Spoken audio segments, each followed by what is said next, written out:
जो बच्चे धैर्य से पढ़ते हैं सिलेक्शन उन्हीं का होता है। नर्वस बिल्कुल ना हो, रिवाइज करें। डॉक्टर दीनानाथ पटेल।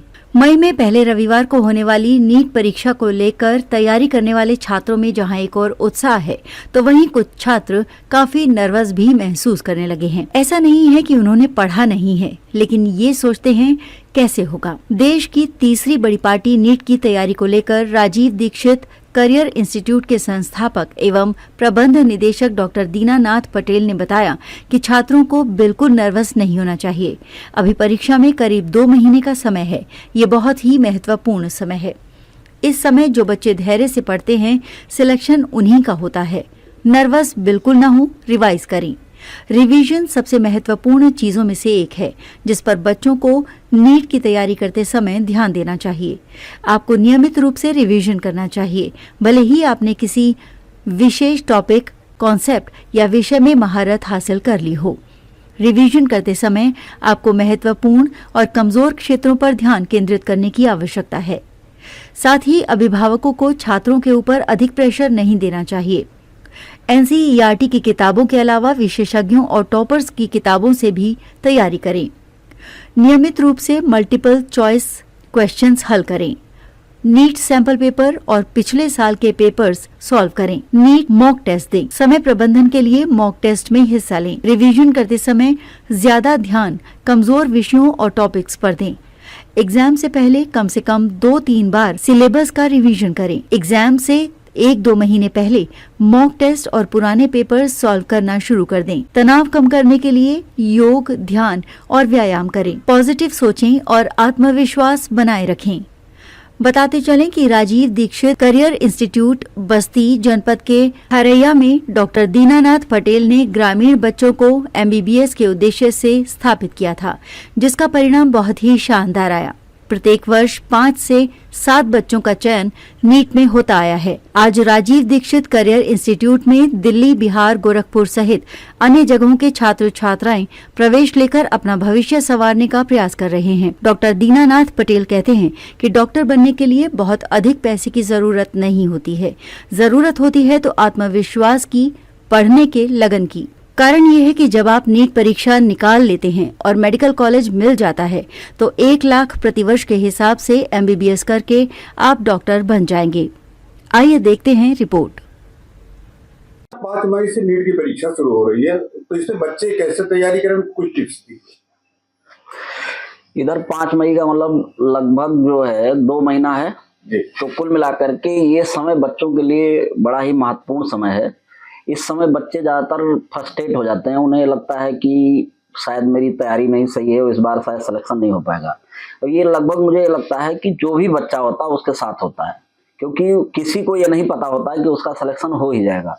इस समय जो बच्चे धैर्य के साथ में पढ़ते रहते हैं सिलेक्शन उन्हीं का होता है। तो इसलिए मैं ये कहूँगा कि आप बस पढ़ते रहिए और एकदम से मेहनत करिए, रिवीजन पे ज़्यादा से ज़्यादा ध्यान दीजिए और कम से बहुत ज़्यादा बढ़ाने का मतलब बहुत ज़्यादा सिलेबस को मत बढ़ाइए। जैसे ये खासकर अभी आज के ज़माने में तो सब कुछ क्वेश्चन जो है NCERT से ही आ रहा है, तो NCERT को पूरा पढ़ना है, उसको बार बार पढ़ना है, रिवाइज करना है और एकदम से पढ़ते रहना है, फ्रस्ट्रेट नहीं होना है। और जैसे होता क्या है कि बहुत बार बच्चों के मन में आने लगता है कि इस बार तो सिलेक्शन होगा नहीं, तो अब क्या करें। अब अभी से उनके मन में तमाम बातें चलने लगती हैं कि अब अगली बार इस तरीके से तैयारी करेंगे, सुबह उठ जाएंगे और रोज जो है एकदम कसरत वसरत करके 8 घंटा पढ़ेंगे, अगली बार हमारा ही सिलेक्शन होगा। उनके माइंड में ये बात बार बार जो है चलने लगती है। ज़्यादातर बच्चे ये बात फील कर रहे होंगे मेरी। उनको मेरी ये सलाह है कि जो भी आपके माइंड में बात आ रही है उसको एक डायरी में लेकर के लिख लीजिए। जब उसको आप लिख लेंगे कि अगली बार आप क्या करेंगे, तो आपके दिमाग में ये बात आनी बंद हो जाएगी। इससे क्या हो जाएगा कि आप कम से कम जो पढ़ना है उसको पढ़ पाएंगे। तो सबसे ज्यादा जो जरूरी है कि इस समय 2 महीना ज्यादा से ज्यादा पढ़िए। और किसी भी व्यक्ति को कोई भी चीज 10 दिन से ज्यादा तो याद रहती नहीं। तो कुल मिलाकर के आपने जो पहले का पढ़ा उसका कोई बहुत ज्यादा महत्व नहीं है। आपका ये 2 महीना ये समझ लीजिए कि 6 महीने के बराबर है। तो किसी को ये लग रहा हो कि मैं बहुत नहीं पढ़ पाया, तो वो भी 2 महीने में पढ़ के बहुत कुछ कर सकता है। तो एकदम से लगातार लगे रहना है, बार बार रिवाइज करना है और एकदम से पढ़ना है। अभिभावकों को क्या कहेंगे आप? अभिभावकों का प्रेशर ज्यादा रहता है बच्चों पर।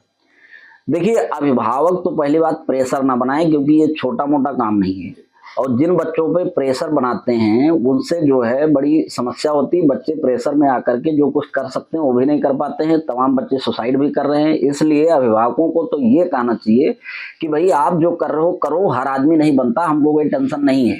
मतलब ये नहीं कह रहा हूँ कि उनको बच्चों को एकदम से उनको प्रेशर ना दीजिए, उनके साथ खड़े रहिए और उनसे ये बताइए कि भाई डॉक्टर बनने जा रहे हो, बहुत बड़ी चीज है। डॉक्टर धरती का भगवान होता है, तो धरती भगवान बनने में इतना कोई जरूरी नहीं है कि बहुत जल्दी आप हो जाएंगे। तो कुल मिला के मेरा अपना ये मानना है, जैसा हम लोगों ने तैयारी की तो हम लोगों के घर के अभिभावकों ने कभी ये कहा ही नहीं कि तुम क्या लाए, नहीं लाए, कितना लाए।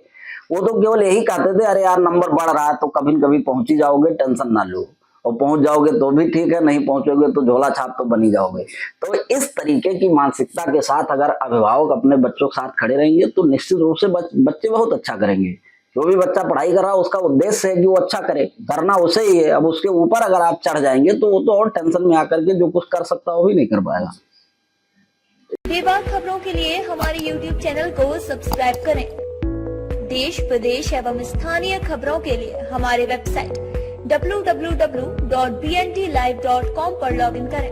साथ ही Facebook, Twitter, Telegram, Instagram, LinkedIn पर भी फॉलो कर सकते हैं। धन्यवाद।